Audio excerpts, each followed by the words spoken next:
This is now probably the most common question I get on my streams in Discord, and today we're going to answer it. What do you do when you have a bad day on Apex Legends? Welcome back to the channel. Don't forget to leave a like, and we're going to give tips on what occurs on a bad day. Remember, it's through knowledge that bad days turn into your best days. Number one, very basic, getting up and walking around. This is probably one of the most underrated tips, even if it's for 15 minutes to get the blood flowing again and resetting. I found when I step away, my mind is refreshed, and even the way the game looks just kind of feels a little different. This can be healthy just a stretch, but also mentally so you can reset your mind in that moment. Number two, extended period time away. This time varies depending on the person, but watching so many guides and then trying to learn and improve, you really need to give your mind a moment to let information sink in. Ever try studying the night before to cram information? It really doesn't go over that well. Your brain needs time for information to go into your long-term memory. Some sticks, but not everything will. This is why peeps will notice when you return to a subject, you will find that you naturally have made some progress. Same goes for when you don't force yourself to play, but allow yourself to play when you are most passionate. Practice and improvement cannot be forced. If you were ever forced to study or practice in school, you'll notice how inefficient your practice really was. Number three, check the ego. Your ego is what stops you from obtaining knowledge, and raging blocks you from exploring possibilities to learn and improve. Check the ego at the door and know that improving and learning never stops. If you're having a bad day, and if I had honestly the option to have my worst day against the best player in the whole entire world for 48 hours straight, just lose more than I won, I would do it. Because every time I lost, I know that I would learn what works and what doesn't. They're not bad days, they're great days to learn how to improve. Number four, you're honestly not having a bad day. You perform within a general percentage. Maybe at your peak your aim was 5% better on a good day, and other days it was 5% worse. This 5% difference in aim should really not impact your gameplay so much where you need that 5% aim to win a fight. Really what you're missing is remembering the good days of what you did correctly. Such as, I promise, when we review this, it'll sink in, of what you failed at. Positioning better. You took the fight too early or too late. You were slow on looting. You weren't near your teammates. You were using a different loadout you were probably not comfortable with, and much more. The list goes on. You did not magically forget how to aim, and if you miss, well, this happens. Pros miss shots all the time. What makes players like Shroud or Timmy, and you go through their VODs and even watch it, that any pro is so effective in their ability to reset a fight and try again with a stronger opener. You'll probably hear them joke around, I'm missing, I'm horrible at this game, and then all of a sudden they reset, get back in, and they're that much better. When asked on stream why I never get upset when I lose, it's because I can see the mistakes I make. Some mistakes I know are intentionally going to be a very high risk, and you might lose for it, but I also want to have fun with the outcome. Also, I'm confident in my gameplay. I know I'm a good player. You should know you're a good player as well, so why let those insecurities get in the way? There's always something that we could have done better. Take everything as a learning moment. Here's another tip. If you got the jump on the opponent and they had to turn to fight back, and you caught them off guard, and then you lost, now you know you need to work on your aim. Where in that moment did you mess up? Was it the first shot accuracy? Well, then work on your first shot accuracy. Was it the tracking after? Of course, then work on reactive tracking. You had the best possible scenario to win. Now you know what to fix.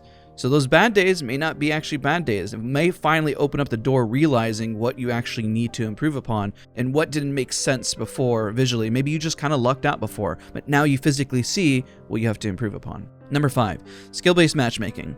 This one's a great segue because on some days you're in harder lobbies than others. It's just the randomness of a BR or any online multiplayer game. You never know who you're going to face off against. Perhaps the day before was in the middle of the night and the peeps were asleep, overall the casuals, and you ran into a lot of no-lifers who'd never touched grass in their whole entire life.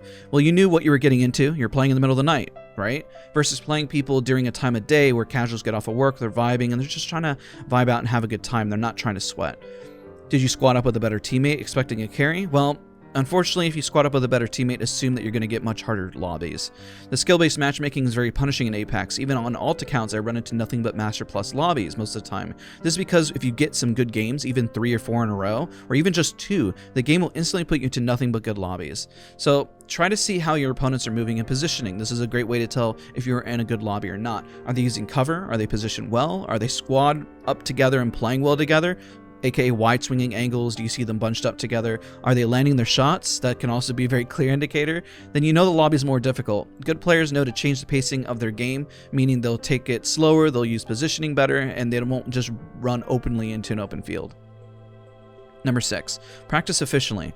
This one is a more difficult concept for everyone to understand. If you do, you're going to go far, not only in Apex, but in life, is to actually practice. There is a moment where you hop in and you play something for fun and casually, and you don't really analyze everything on steps to improve. When you take the moment, let's say you had 5,000 hours in Apex Legends, but then tomorrow you decide, I want to become better at this game, and you start diligently practicing, reviewing your VODs, aim training. While those 5,000 hours were great in terms of getting you to the next level and just learning the game, you are now taking your first journey and steps into actually improving.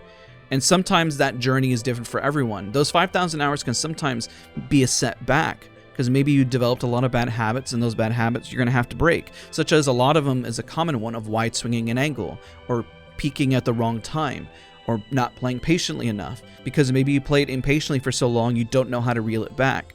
So remember that the moment, even if you're watching this video right now, and you say, today I'm going to make the decision to finally take every game to where I'm always going to learn and improve, today is your moment where you take that first step. And so practicing efficiently and taking time, being diligent, going over the steps, going over basics, going over intermediate and advanced, go a really far way versus somebody who just hops in, plays, and logs off and doesn't even think about what happened during the gameplay. And so wrapping up, this goes into the next topic about the difference between practicing efficiently versus not. Remember, while you're working to improve, there's someone out there who wants it more. If you trained 1,000 hours diligently, there's someone who put 1,500. What you do decision-wise in a game of chess is what makes the difference of winning the actual fight. Sometimes it's not about the hours, sometimes it's just thinking outside the box. Then remember, with skill-based matchmaking with high hours played, will ensure that you're playing against someone who's doing something of similar practice. It is what systems like this are designed for, and Apex Legends is an extremely competitive game similar to League of Legends. It is what makes it so fun and why everyone keeps coming back, and also why you're watching this video. Like League of Legends, the game is honestly easy to learn. Same with Apex, it's an easy game. It's not difficult, but it can be hard to master. 500 hours versus somebody who has 0 hours can be just scratching the surface, right? 1,500 obtaining real potential in your skill is a massive difference between somebody who has 500 hours. 3,000 hours can be a real veteran level player of the franchise, and 5,000 plus hours are where pros live within the game. Currently, most pros within Apex Legends have easily over 6,000 hours played. An example is Lyric has over 7,000 hours played on Apex Legends, and he even took a break from the game at one point. That was listed as of 2 months ago on his YouTube channel. This means that he spent an average 4 hours a day playing, minimum. This does not include aim training, VOD review, thinking about Apex, or even his thousands of hours playing other FPS titles. Dedication like this goes a long way in anything you do in life, and it should be respected. It's why when I get asked what I think of Imperial Hal and Timmy's success, and people say, oh, they just blew up on social media or they got lucky, it downplays the amount of hours they put in to improve on Apex, improve their aim, VOD review, improve their stream, research, diligently practice before they even garnered a spark to be noticed. You're not having a bad day. You're just in the learning phase. Luckily, the learning phase never ends. Otherwise, if it did, our passion and enjoyment would literally end on this subject.